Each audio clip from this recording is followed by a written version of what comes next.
Welcome to High Noon, where we now talk about controversial subjects with interesting people in a rotating co-host format. And so Madeleine Kearns of National Review, is back with us to discuss some developments in her home islands, as well as other subjects.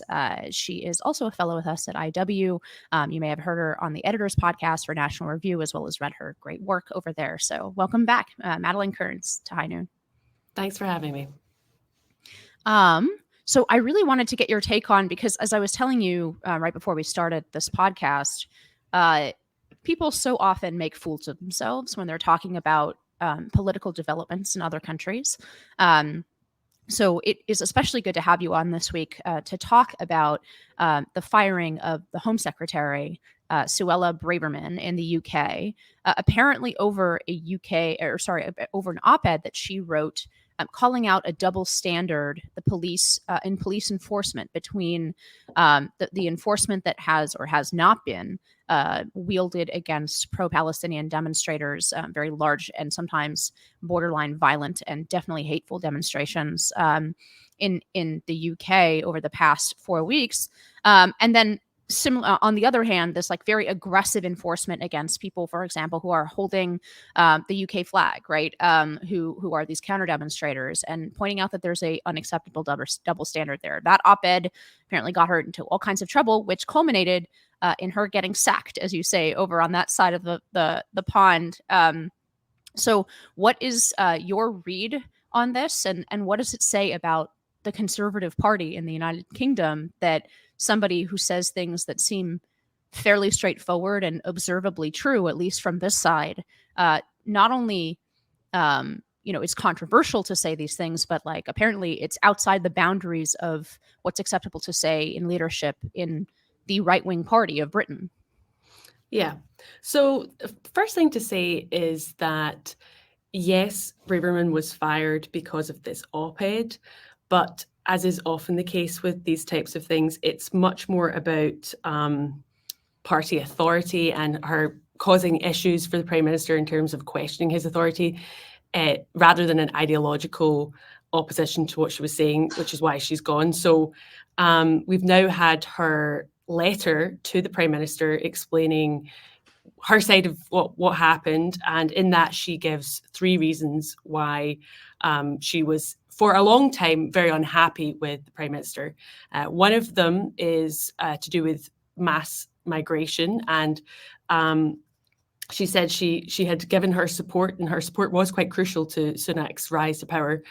She had given his support on the understanding that he was going to do something about Britain's mass migration problem. So they had come up with this Rwanda policy, which is they were working with the Rwandan government to send asylum seekers to Rwanda so that their asylum claims could be processed there. And this is people who had entered the United Kingdom illegally on boats from crossing the Channel.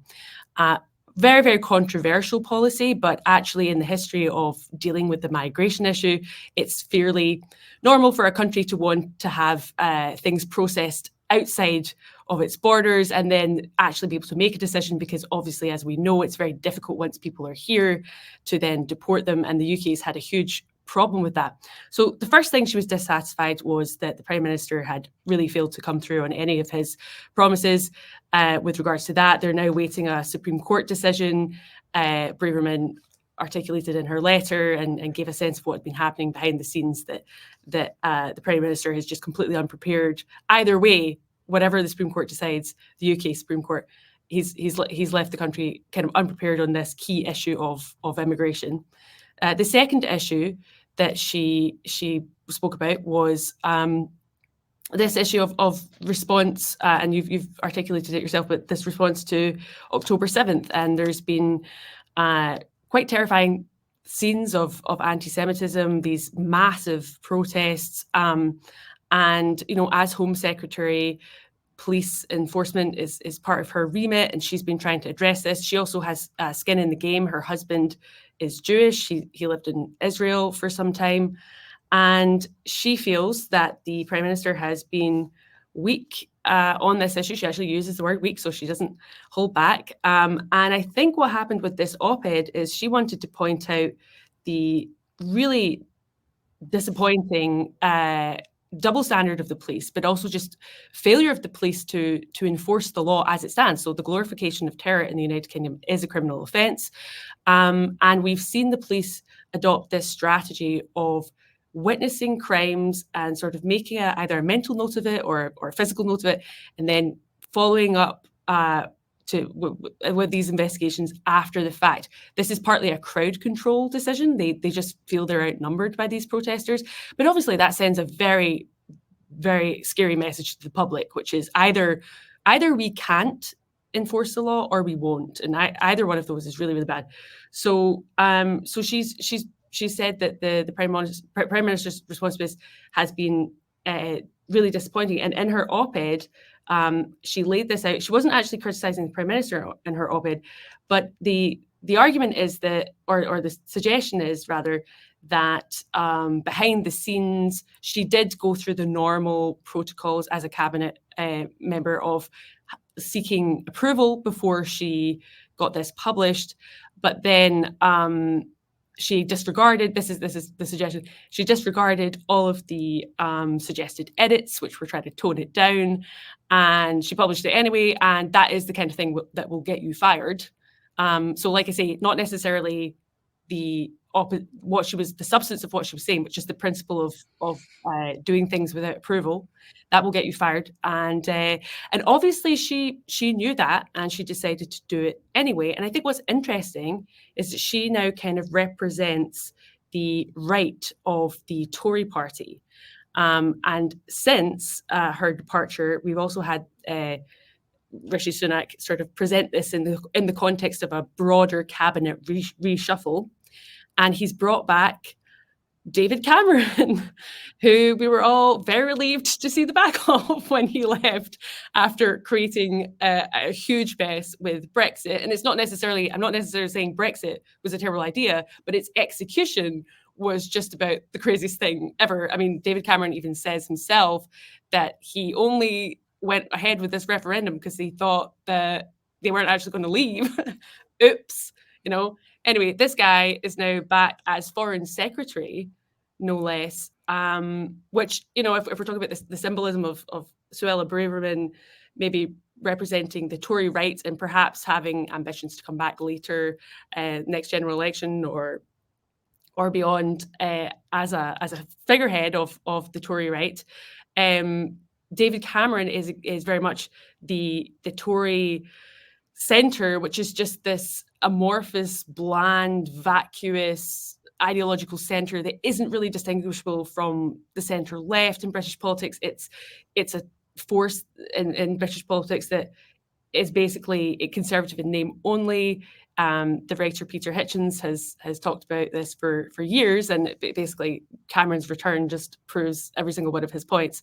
So anyway, the short answer is that Suella Braverman's firing shows that the centre is in charge of the Tory party, but the centre cannot hold.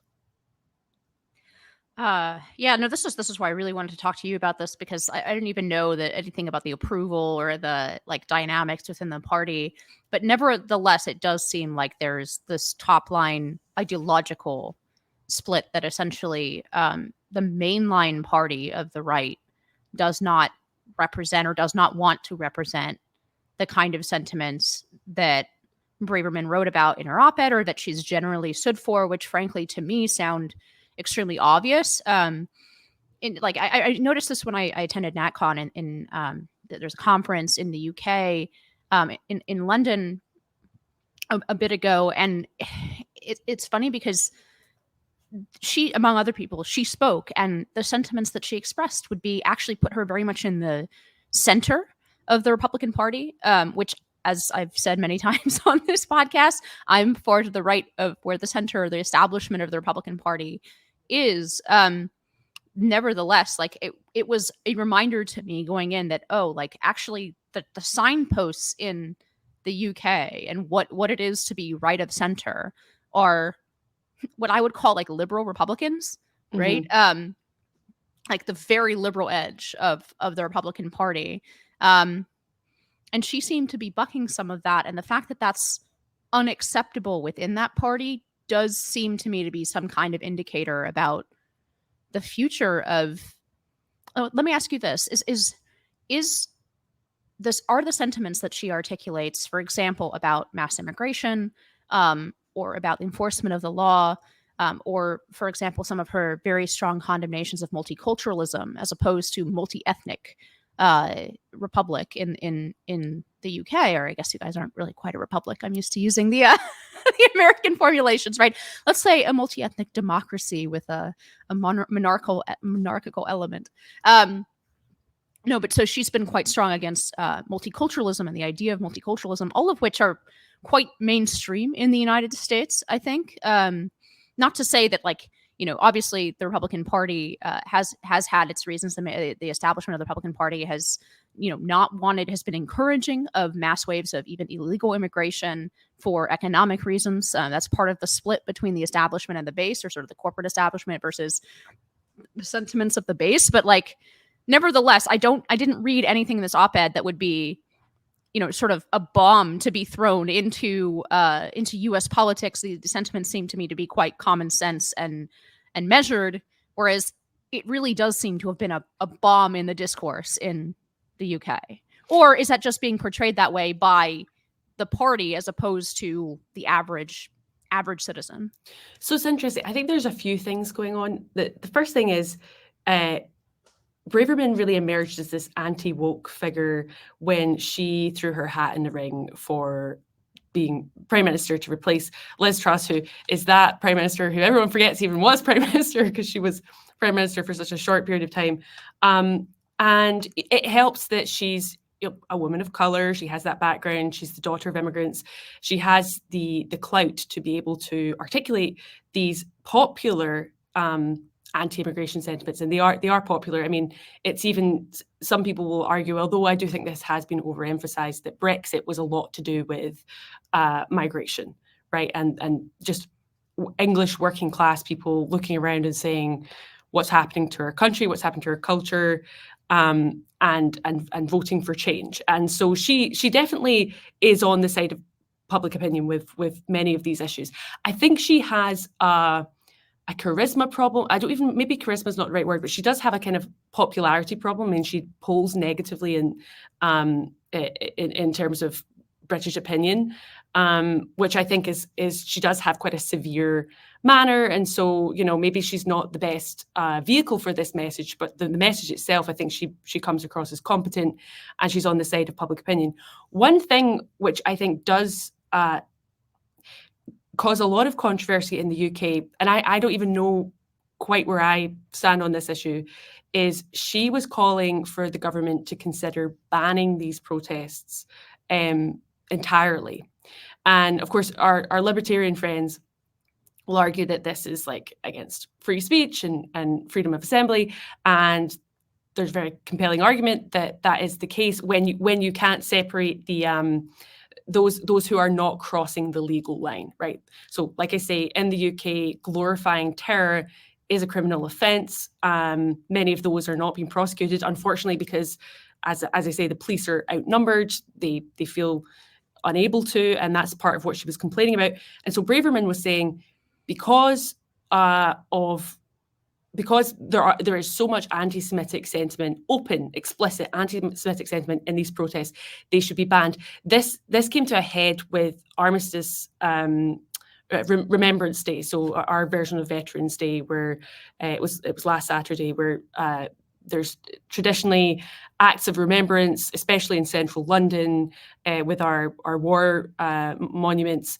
And there was great concern that there was going to be, the anti-Israel protest was going to sort of target these and desecrate these. And so some right-wingers showed up, and they ended up having this altercation with the police. So some people will argue, and I've heard, for instance, Douglas Murray argue that the threat of these protesters is I mean, I don't know if he's used the word existential, but it's pretty existential. This is why you've seen France come in with police dealing with riots and banning them, just like they're not allowed to take place at all.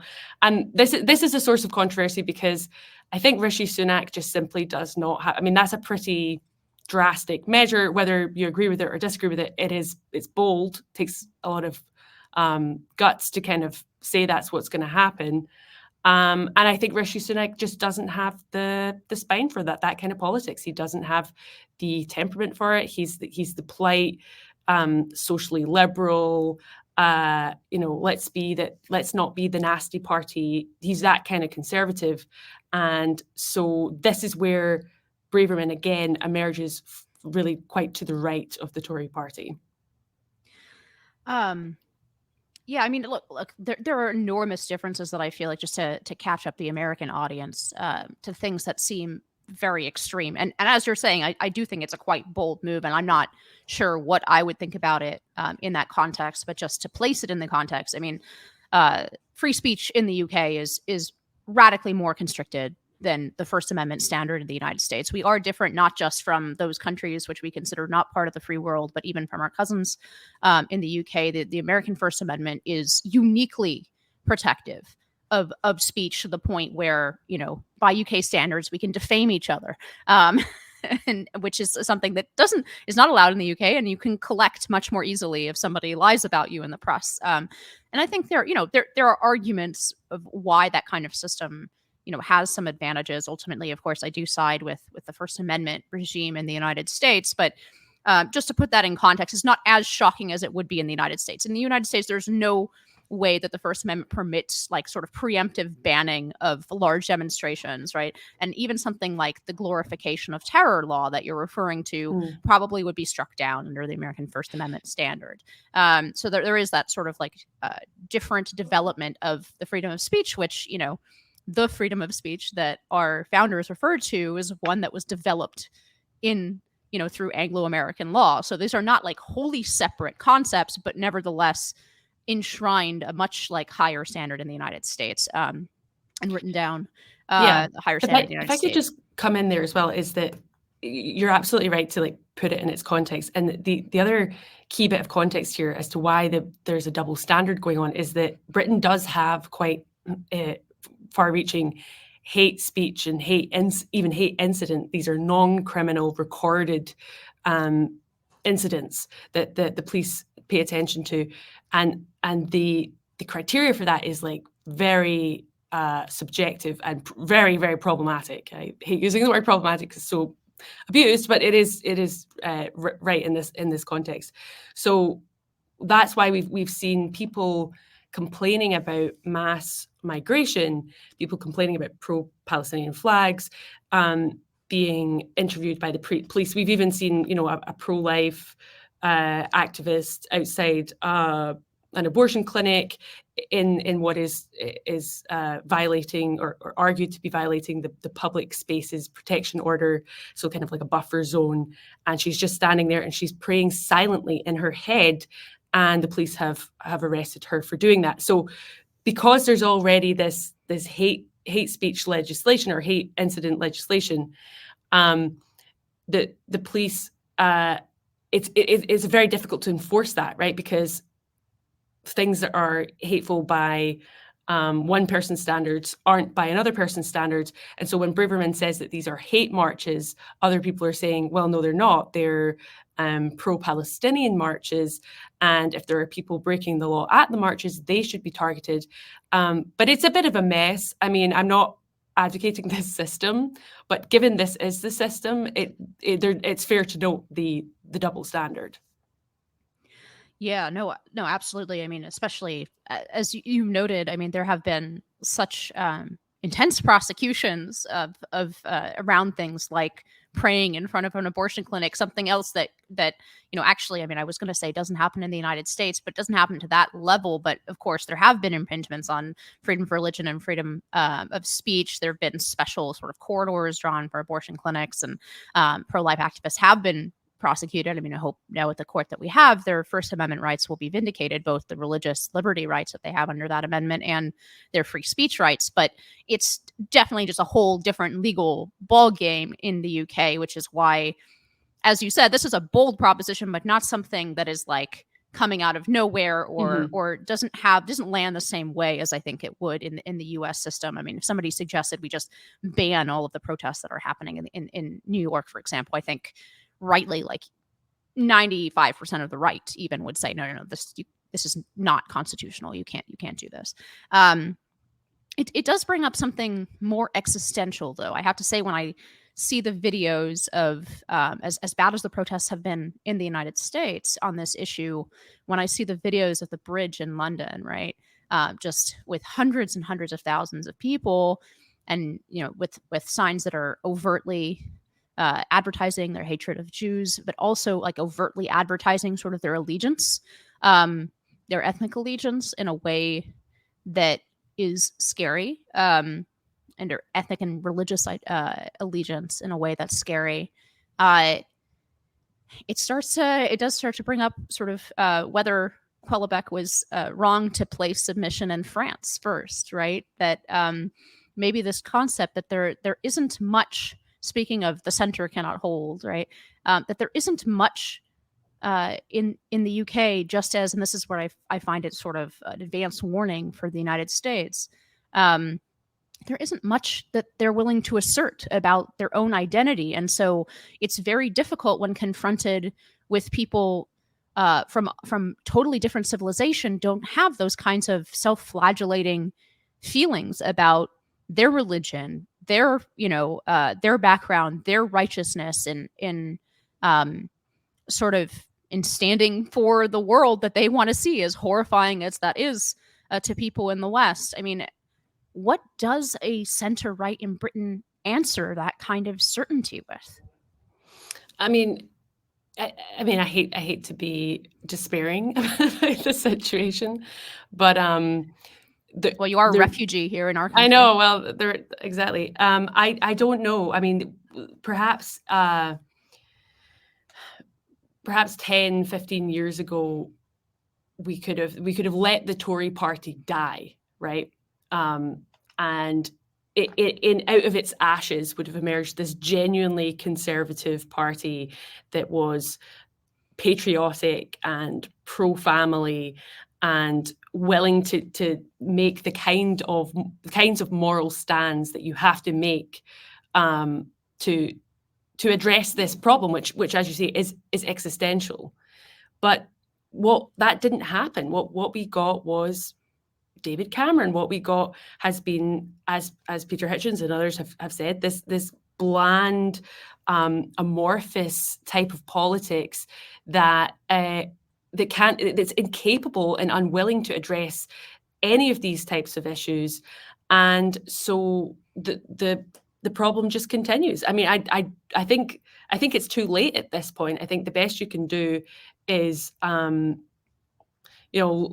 your life the best way you can, and stand up for the freedoms that we have, and try your best to elect politicians who are the least worst option. But that's not really a great long-term strategy, and I think that's why European civilization is dying. We also have a demographic problem. Obviously, you guys have that in the US too, but I mean, just in pure demographics, it's not going to be the same country in a couple of generations.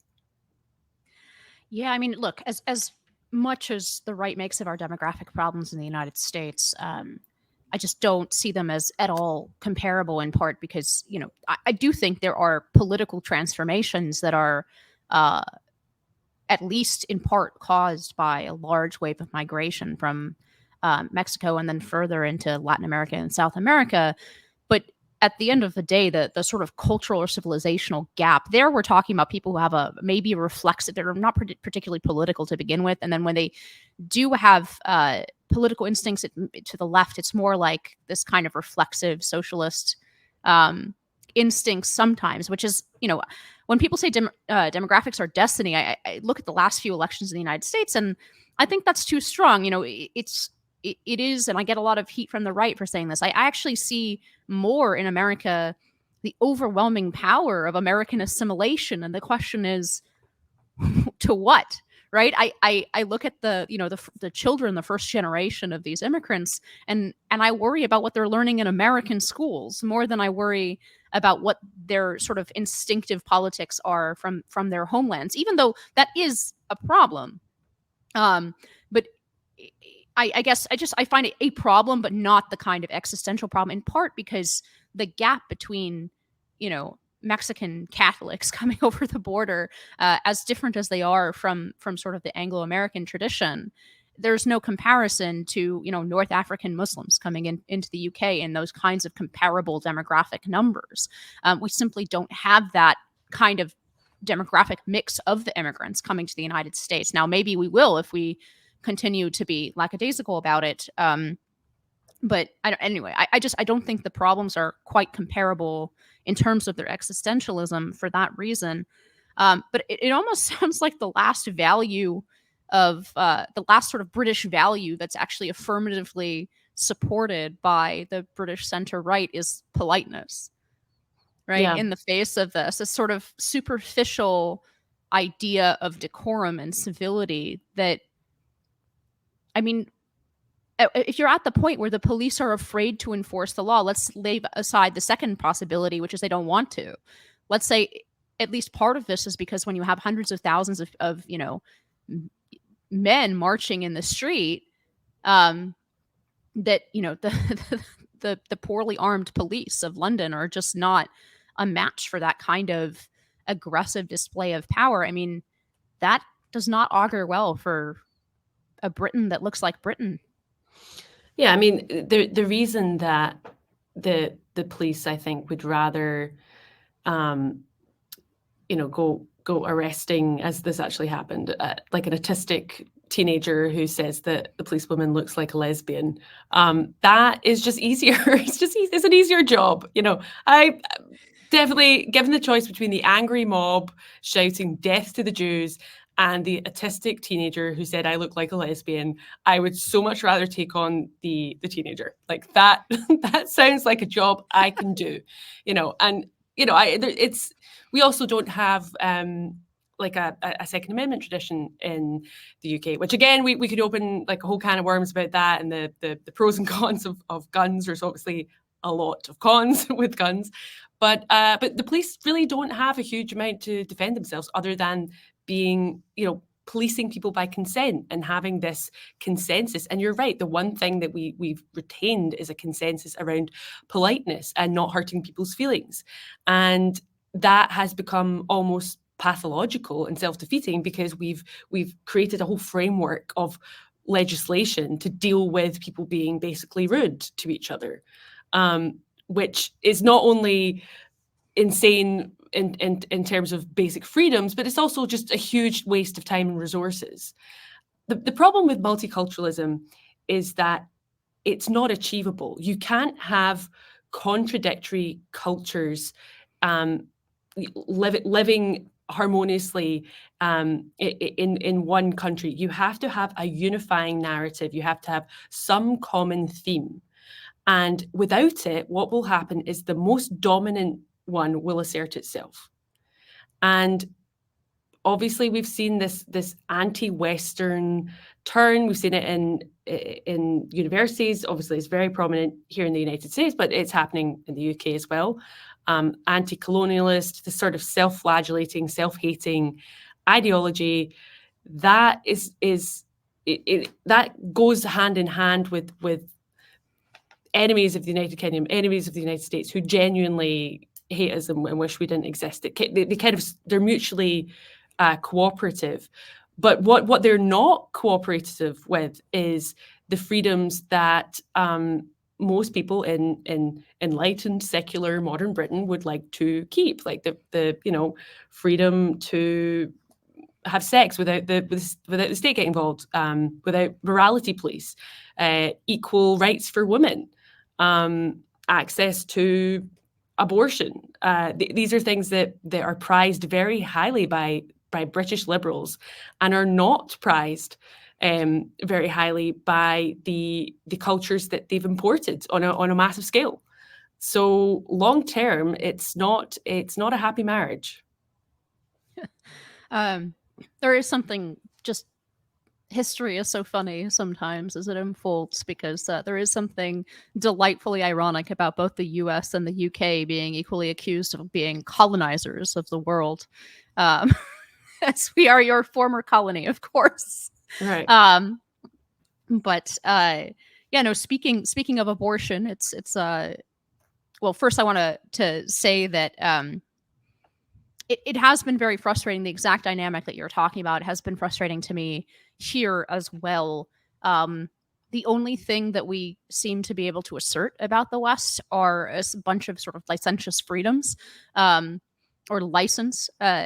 Sort of sexual libertinism seems to be the only thing that we can feel confident asserting about ourselves.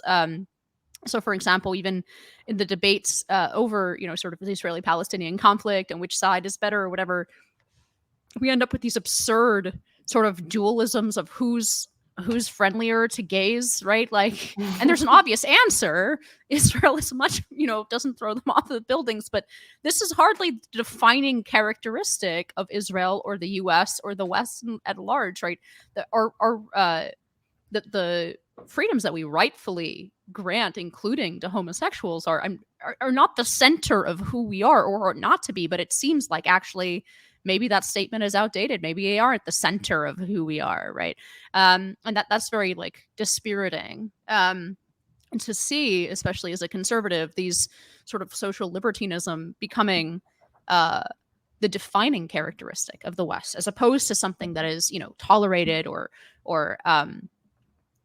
granted on the basis of rights or whatever else, but becoming sort of this central feature that we then brag about to the world and then define all these conflicts. I mean, the same thing happened with the Russia and Ukraine, right? It was like, well, Russia has anti-homosexual laws. Like, okay, they also broke international borders in Europe for the first time. That seems to me to be like a slightly more important thing than how the respective countries treat homosexuals, like in terms of international order. But it again became this competition of like, oh, okay, well, this poll shows this, and it really does seem to be the defining characteristic of the global American empire.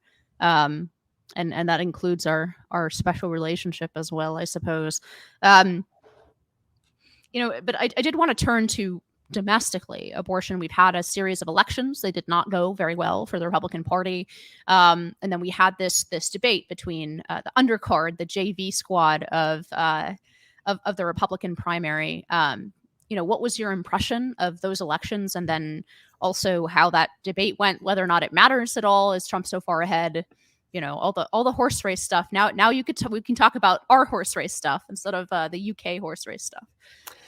Yeah, so the election it didn't go well for Republicans. I think it went about as well as a pessimist like me expects it to go. But I don't think it was a reason for despair either. I mean, like if you look back to 2015, Republicans won 2 governors' races and lost one. And this year, Republicans won 2 governors' races and lost one. And obviously, that nobody was feeling that great after that election in 2015. But as you remember, what happened the following year, there was a recovery. So it's not necessarily a prediction of how 2024 is going to go. I think if you look at Virginia, so obviously abortion does hurt Republicans for reasons we can get into. But Virginia, I think some of my colleagues at National Review have been arguing persuasively, perhaps depressingly so, that Virginia is much more of a blue state than it is a purple state.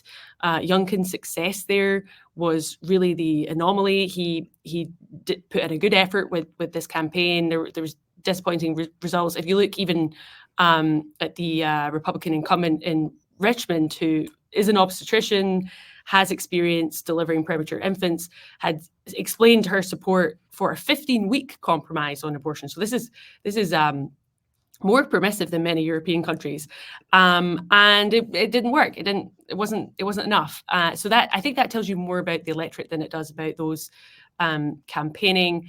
Kentucky, another sad defeat, but again, that was a lot more to do with the popularity of the Democrat running, the Beshear. Am I saying that right? Andy Beshear. Yeah, I think so. pronouncing his name. Yeah, so he's obviously comes from a popular family, and so you can certainly attribute a lot of success there to that, not just abortion.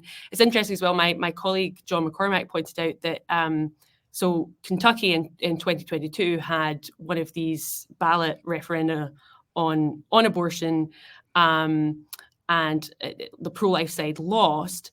But what's interesting to note about it is that while the pro-life side lost 48% to 52%, on the same ballot, they elected Republican Senator Rand Paul, who was the sponsor of the Life at Conception Act. So what this really tells you is part of this post-Dobbs trend, showing that while many voters will support the pro-choice side when it comes to ballot referenda, they will also nevertheless vote for pro-life GOP candidates who are imposing strict limitations or have imposed strict limitations on abortion. So there's a kind of interesting issue there with abortion and direct democracy, or abortion politics when abortion is the only issue on the ballot.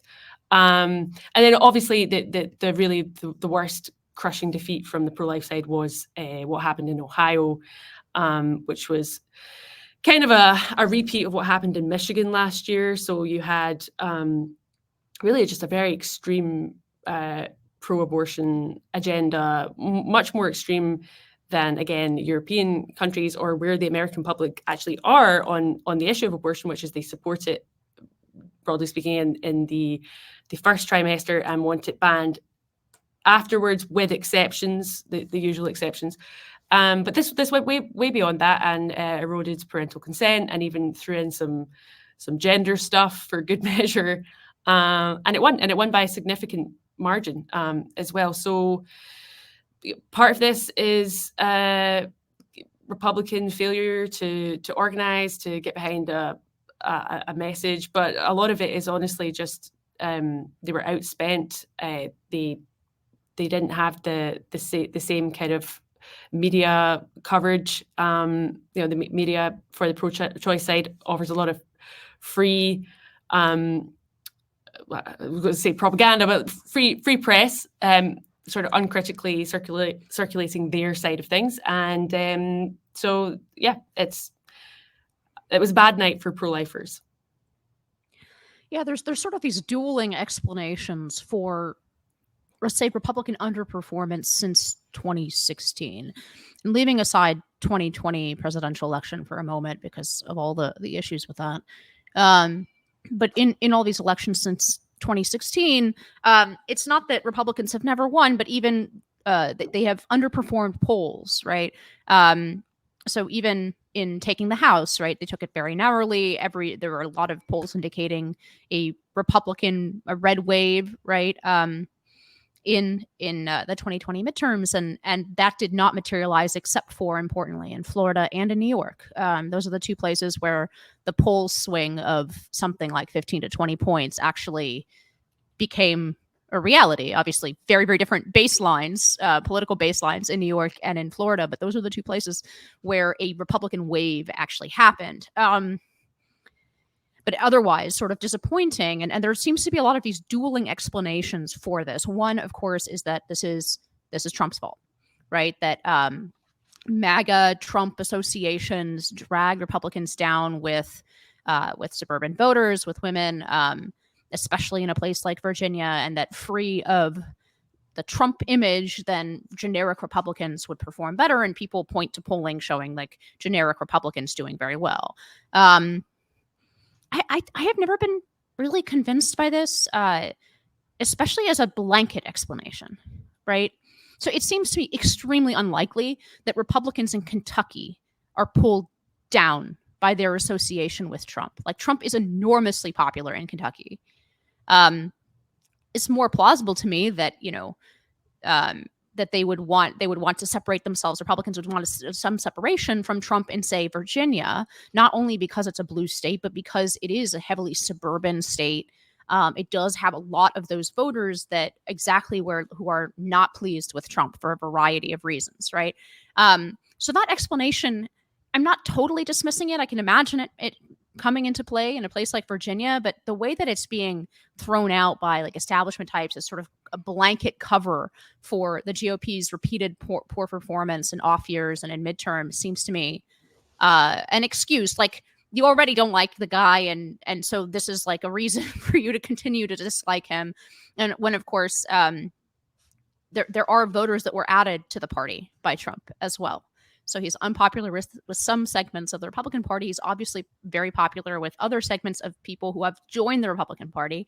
And that's really has been more my read on these various elections, and less in any individual instance than the general Republican underperformance. And the sort of conventional wisdom for a long time is that the Republican Party was going to overperform in off-year elections and in midterms because it had dedicated voters, older voters, people who were really, sort of high information voters. They were attached to the party and to politics, and that actually mass turnout benefited Democrats, right? You can see that in the way that the two parties have positioned themselves, for example, on mail-in ballots and 1,000 other things, right? The assumption has been mass turnout helps Democrats.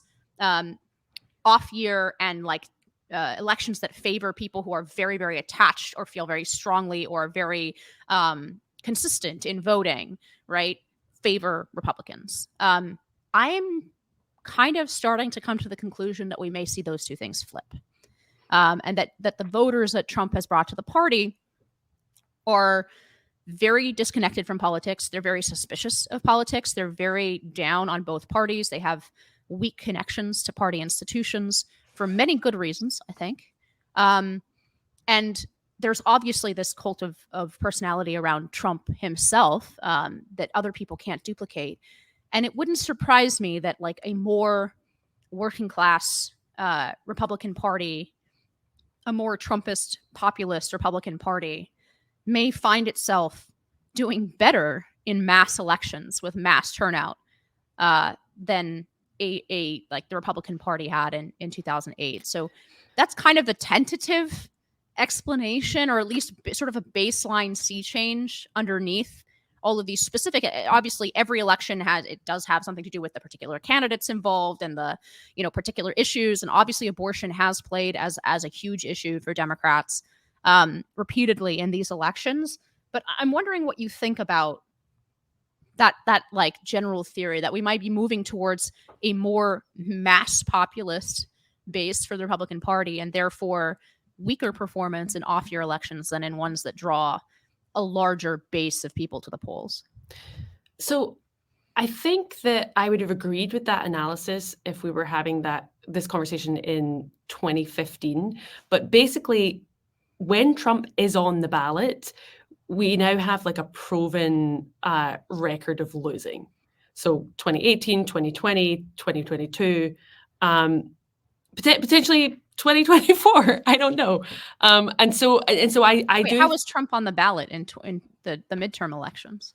Well, when he's sorry, not in 2022, 2020 with in Georgia, but I think the issue is that I can't remember which of my colleagues said this, but it's like we can afford like the baggage of like one issue, and some will make the argument that Trump is baggage, and certainly you can look at the defeat, Biden's victory as evidence of his ability to lose an election, and others will say that abortion is the baggage, and I think Trump has definitely moved very strongly to arguing that abortion is the baggage issue.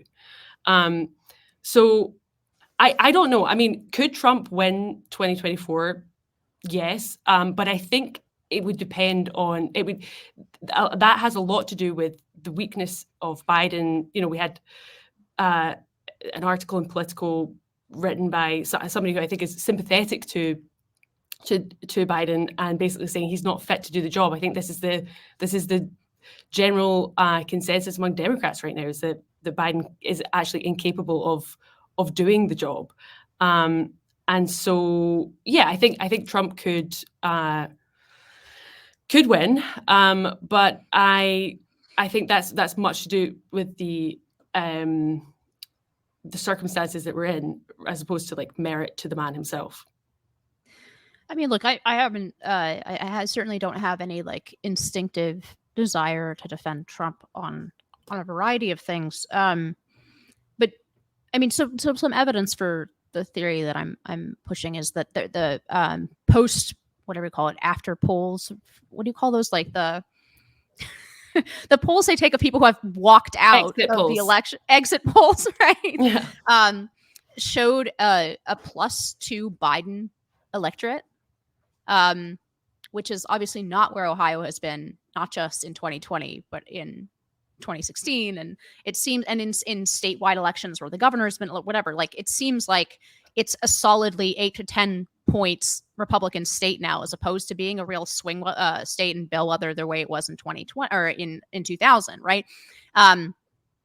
And so, like, if you have a Biden electorate coming out in Ohio, I think it's less likely that there's been a 12-point shift or more, right, in the underlying preferences of the electorate, and more that either abortion draws a very Democratic constituency out, or exactly kind of and both could be true, the reverse of that, that abortion plus like generic down ballot Republicans does not draw the Trump coalition to the polls.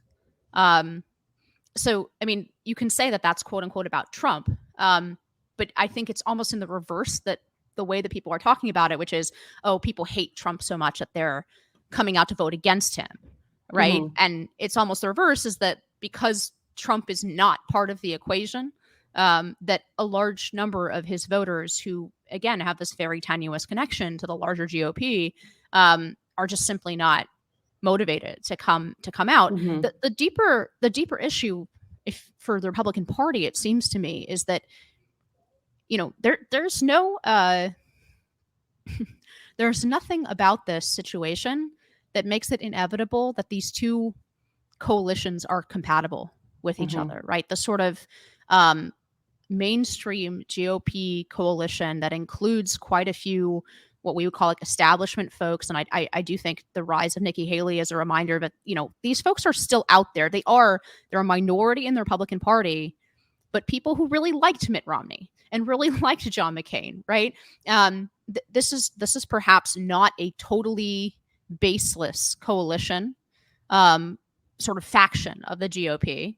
And obviously, in terms of voters, generic Republicans, or even somebody who's very firmly aligned with the establishment like Nikki Haley, probably overperforms exactly among, you know, college-educated women, suburbanites, right? It may be that winning both the suburbs and sort of Trump's working class base is not possible for the party. And the problem is, in order to win elections, the Republican Party has to get both of those coalitions. And it may be that they have such incompatible priorities that no person can actually, like no candidate can actually unite those coalitions, even though they both have their own reasons to dislike Democrats and the left. Do you think, I think that's very insightful. Do you think that two candidates on one ticket representing both parts of that coalition? I'm trying to think who this winning combination would be, but do you think that could solve that problem? I just think vice presidents matter very little. Overall, I think that there's a lot of sound and fury over selecting a vice president, and to the extent they matter, I think it's because, you know, we have octogenarians running for president, and so they may end up which is actually very important. But I'm not sure that like people care nearly as much. Now, maybe I'm wrong. I don't have the sense that, for example, putting Nikki Haley on the Trump ticket was really going to like make a difference for those suburban women who may be very much like Nikki Haley, but you know, I think hate Trump so much. Exactly. To develop your point, I think we actually see this. You know, every time I watch one of the debates, you feel like you're moving into like this parallel universe. Like, this is the presidential race in this world, and then like you listen to a Trump rally, and it's like, and this is it in the other world, and it's like they're not even overlapping.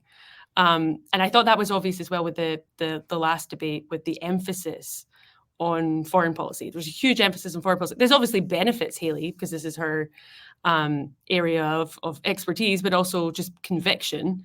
and with debates, how you say something is sometimes as important as what you're saying. And I think that like DeSantis still can't quite figure out what his line on Ukraine is and how he can deliver that. But I did the whole time I was sat there, I was thinking, what does your GOP voter in Middle America like want to hear about at this debate? Is it primarily foreign policy, or is it some of these other issues that aren't getting as much time? Which is kind of to your point that there's a major disconnect. Yeah, it's funny.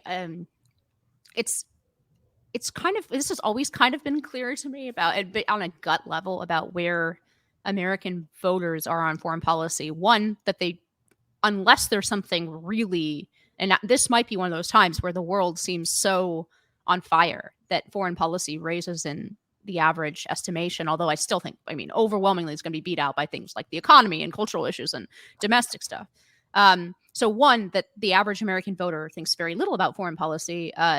I think in part because we are a geographically blessed country with giant oceans on either side of our massive landmass, with a friendly neighbor to the north and a pretty friendly neighbor to the south, at least by sort of global conflict standards. Right? We're not worried about Mexico going to war with us. So invading us, maybe. Going to war with us, I don't know. But these are geographic blessings that have largely insulated America, and then that coupled with obviously post-World War II position of America as overwhelmingly dominant power in the world have made it so that foreign policy is maybe, we're able to ignore foreign policy and make mistakes in foreign policy. We have a much bigger sort of leash to make those kinds of mistakes, and Americans probably are right to assume like, okay, well, does the foreign policy that we take really affect my direct life? As much as important as foreign policy is, I think it's kind of hard to conclude that, like, for the average voter in Ohio, right, that life changes very, very much based on foreign policy changes in America. So I think that's one obvious truth that just like on a gut level, I always understood that there's a short American attention span on foreign policy, right? They tune in, something big happens, they tune in, they have instincts about it, and then over time that interest bleeds away. And it's maybe it's part of the problem of conducting a consistent foreign policy as a democracy. There's maybe some deeper issues there, but that's always been kind of clear to me. And the second thing that's always been clear to me is that people claiming to speak for these broad foreign policy sort of strategies or traditions are really talking about divisions within elites, and that the average American has sort of what Walter Russell Mead called Jacksonian instincts, which is we perceive someone who's our enemy. They're actually quite aggressive when they do perceive somebody as their enemy, and they're willing to support like the Moab, right? But that they lose interest in protracted conflict, that they're not interested in sort of this sort of empire administration that even somebody like I probably thinks is necessary for the United States. So anyone claiming to sort of have this grand theory of what the American people think about foreign policy, to me, has already lost some amount of credibility when it's clear to me that Americans are neither neocons on foreign policy, nor they're not isolationists. They're not even sort of in the paleocon tradition of a real, or even somebody like JQA, right? John Quincy Adams, right? That Americans have these instincts about like, we don't like these people, we can drop bombs, like and so anyway, I've always felt that these battles are too unified into theories rather than an instinct on this particular thing or that particular thing, right? And I agree with your assessment, by the way, of DeSantis, that he has not articulated an actual theory, and that bothers me. I think he has looked quite weak on it, and not even weak in terms of facing the world, but weak as a candidate for not being able to articulate something strongly. But it's equally clear to me that I don't know that like that's going to matter for Yeah. for voters. I think there are probably a lot of other reasons why Ron DeSantis is not taking off in the way that many people like me or sort of people who scribble on the right hoped that he would. But I don't know. What do you think about then if we did have this debate that was focused on foreign policy?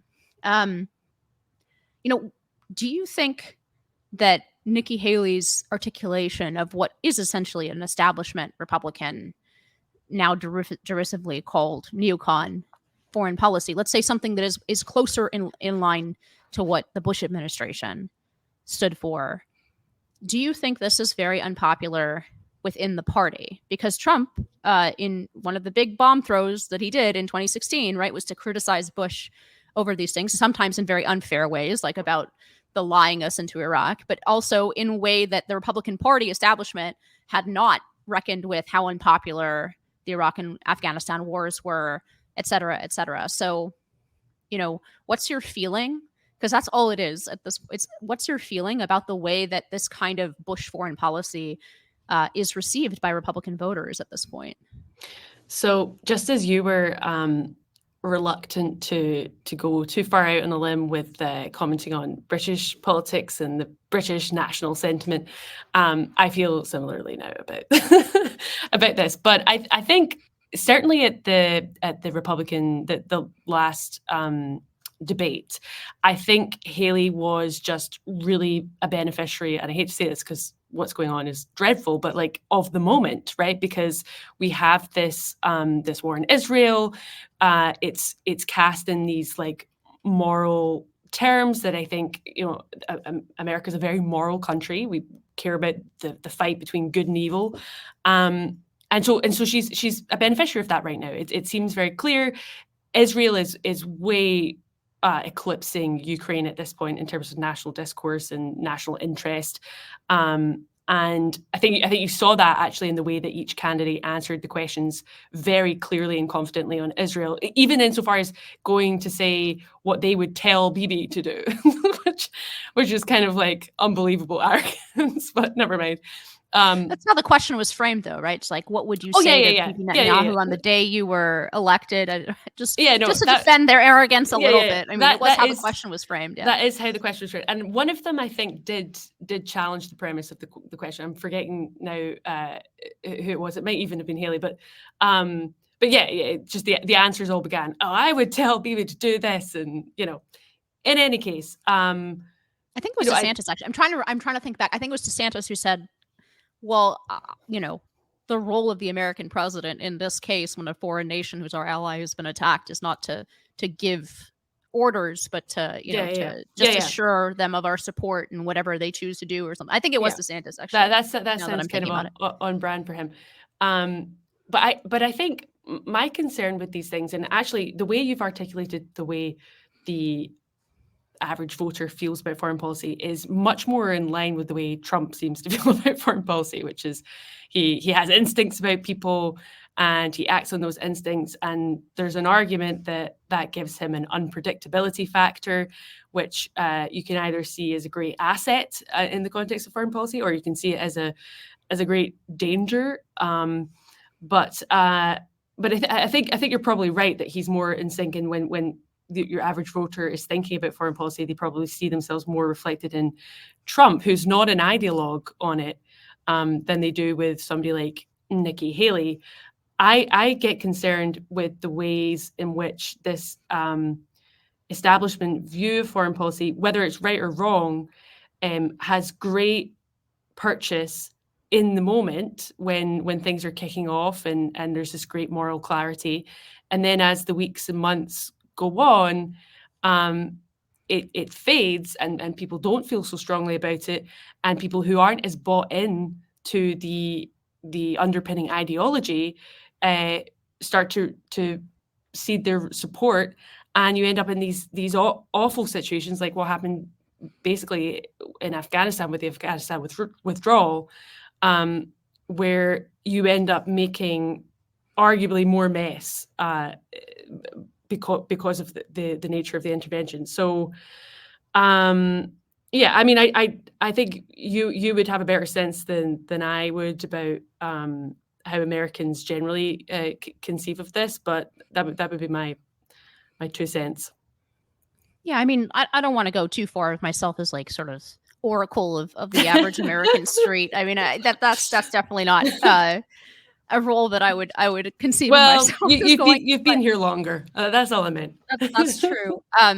Something that really I was reminded of during the Trump administration, so strongly, or not even reminded of it, but as somebody who tends to be, to think of the world as a series of clashes of ideas, more often than not, and reminded of the embodied nature of what foreign policy actually is, which is a bunch of men, usually, not exclusively, but usually sitting in back rooms, judging each other and each other's strengths and trying to predict what each other is going to do.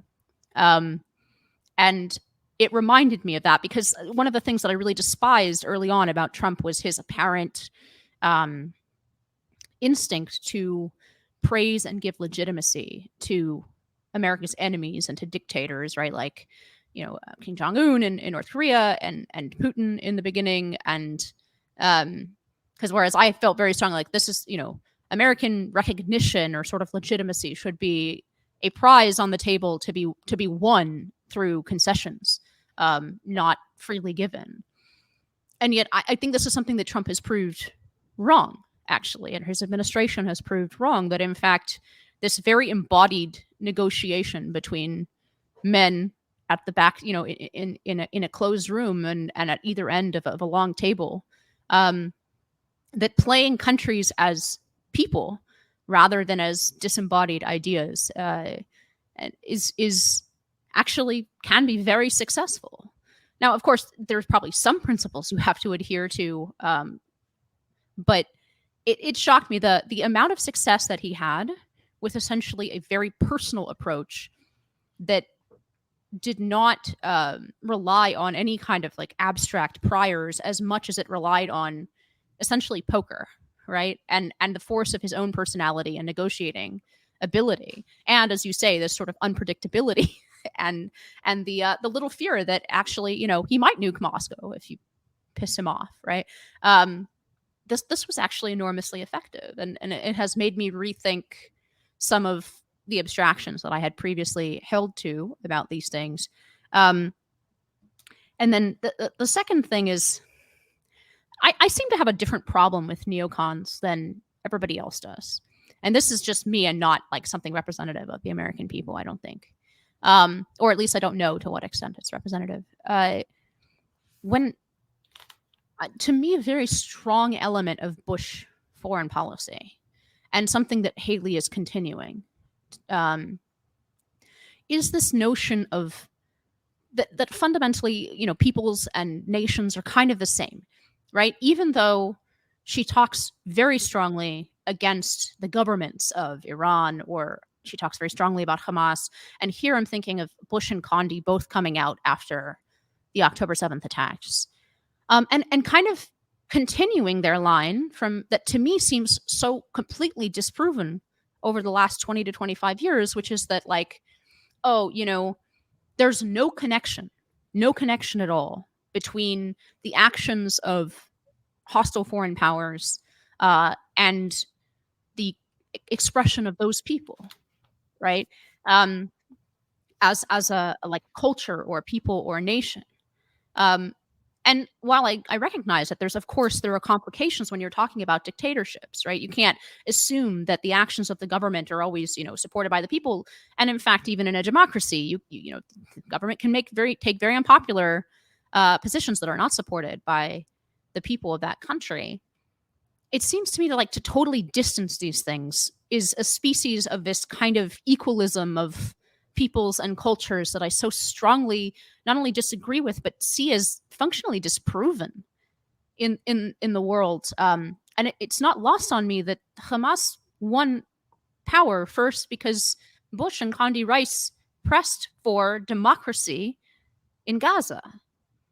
Because on this recognition that all peoples are sort of equally desirous of or ready for a democratic form of government, this kind of equality principle among nations and peoples. And this to me is what has been disproved. Not like maybe it was right for the US to go into Iraq, maybe it wasn't, right? It had high support for a reason at the time. But it seems to me that to the extent that we can learn anything from the last 20 years about the failures in the Middle East, it's not that we should never bomb Afghanistan, but that we should never attempt to construct a Madisonian democracy, and assume that this is something that people around the world see as their ambition. Um, and so to me, that's the sort of arrogance of this. And I didn't necessarily get substantially less sort of, if you think of foreign policy as being more aggressive or less aggressive, it affected my understanding of our aggression less than it affected my understanding of what's a stupid goal, right? And a focus on, okay, what's our interest? What's accomplishable? What can we do? And these seem to be very questions that are tied to facts and individual situations, and an assessment of whether a given people or a nation, the kind of assessments that I guess are, to bring this full circle, that Suella Braverman cannot write about in the newspapers of the UK, right? So in other words, my objection seems to have been different than other people's. I think there's a lot of people in the Republican Party that learn from those failures, at least in this elite tier where people argue about grand theories of foreign policy. It seems to be like the United States cannot, we need to withdraw and take care of ourselves and our domestic problems. I'm not convinced the world is going to allow us to do that in peace, but let's go with that for a minute. My conclusion from the last 20 years has not necessarily been that. It's just been, okay, the error in this thinking is thinking that people think like Americans or think like Brits or think like, anyway, the broader Western world, which does encompass, the space between Athens and Jerusalem, that we are the product of a very specific civilization, a very specific history, a very specific, in America and in Europe, right? Christian history, that is, I don't like the word Judeo-Christian, I never have, but like that takes in some things, important ways, does take some elements from Judaism, but that there's more compatibility between Judaism and that civilization than there is, say, between Christianity and Islam, for example. But that's kind of what I took from all of this, rather than, and the failures of the last 20 years. And it's extremely disappointing to me to see somebody who is smart, like Condoleezza Rice, come out and say, like, there's no rethink of the fact, oh, like maybe we shouldn't have brought democracy to Gaza, that actually that just means Hamas. She's still on the same track. She's like saying the greatest victims of Hamas are Palestinians. I'm not saying that every Palestinian supports what Hamas did. It's probably not. It's probably, 50 or 60%. It's very difficult to do polling, but to totally separate these two things as though like this is some foreign imposition of something that has absolutely nothing to do with the ambitions of this particular culture and people, to me is not just naive, it's unforgivable after the last 20 to 25 years. Do you think... Sorry, that was a bit of a rant. No. But do you think part of it, though, is a response to the other side that talk in those terms and attempt to kind of engage in that debate? Because the same criticism could be made against those who are still calling for a two-state solution or saying there should be a ceasefire. And obviously by international law, a ceasefire requires both sides to agree. The idea that you can get Hamas to agree to do anything and then truly expect them to do it is like beyond naive. So do you think part of it is that's the language of, like it or not, that's the language of international diplomacy now? And if you want to be taken seriously, if you want to not be written off as like a bloodthirsty warmonger, you have to talk in these types of idealist terms? I mean, I think yes, and there is something that is part of the American tradition, and you kind of alluded to it when we first started talking about foreign policy, is in the debate, which is that, America does see it as itself as a moral nation. Now, how much that's true anymore with the transition of values domestically, I don't know, but sort of traditionally, there are still enough American voters who don't, we see America as a force for good in the world. And to the extent that Americans have turned away from wars, it's not been on this blowback basis, right? That, oh, like what we've been doing is horrible and we've been bombing innocent people and that's like we are the bad guys in these wars. It's simply been, this is not worth it for us. It's not worth it to expend American blood and treasure in these places, right? And so that response to me is a very different one than, say, the Chomsky style, anti-Americanism, which is just reflexively saying, America is always the bad guy and our enemies, and that is a little closer to that kind of decolonialist mentality, right? That says that it's illegitimate for America to impose its will anywhere in the world, even if we have interests there, whatever our interests are inherently illegitimate, right? Because we're bad. We're a bad racist country, bad colonialists, or whatever it is. I hope and I believe that that's not actually a very common instinct among American voters. That to the extent that American voters are skeptical of our foreign entanglements, it's rather from the very natural thing, which is, we don't want to send our boys to die there, and we don't trust our leadership to make sure that their sacrifices are worth it. And that's something very worth considering, right?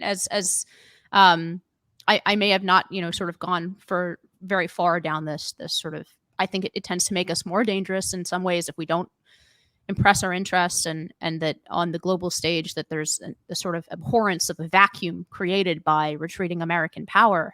But I certainly don't dismiss that view. But I don't see that as overlapping much with sort of this anti-American or anti-colonial idea that, frankly, I think first came into power with Barack Obama, in the way it was almost like you would imagine that no matter what your foreign policy sort of theory or whatever grand theory of global politics, you would expect that, like, you would be more favorable to a country or a regime if it were pro-American. That doesn't mean that, obviously you could still be at odds or think that that's a dictatorship and it's immoral or whatever. But you would think there would at least be a soft correlation between countries that like us and our favorable impression towards them in foreign policy. And Barack Obama almost did the exact opposite, right? Like the more anti-American he was in favor of sort of democratic revolution in all the most anti-American countries, overthrowing more pro-American dictatorships, and against intervention where there were anti-American dictatorships. You would think both on the standard of sort of realpolitik and of being pro-American, you would think that there would be some correlation at least between those things, even if not perfect. But it was like, instead it was perfectly the opposite. That, I think, is probably but as with so many things, right? Maybe it doesn't matter what the average American thinks. Maybe it's more important what the foreign policy blob in DC thinks. Well, they're the ones with the power. I mean, it is interesting noting, especially because Obama's still out there making opining and saying we're all complicit in this. But it is interesting to note that the difference between him and Biden, because I think Biden has been so far, and against the contrary forces in his own party, he has been pretty strong on Israel. We'll see how long that continues, but and I get the sense with Biden that is a genuine sort of ideological commitment, not as is often the case with Biden, oh, let me lick my finger and put it to the wind and see which way it's going. Like, I feel like on this, it's something deeper than that. Yeah, I hope so. I think Biden himself, when he ran in 2020, described himself as a transitional figure. And I think both because of his age and because of the direction of his party, he's likely to be exactly that. But I guess we'll see. Madeleine Kearns, thank you so much for coming back on High Noon. You'll hear more from Maddie since we have this new format, and I hope to have her back multiple times and chat with her many more times. But thank you so much, especially for talking us through some of the UK politics, because it's always nice not to be a fool. Of course, my pleasure.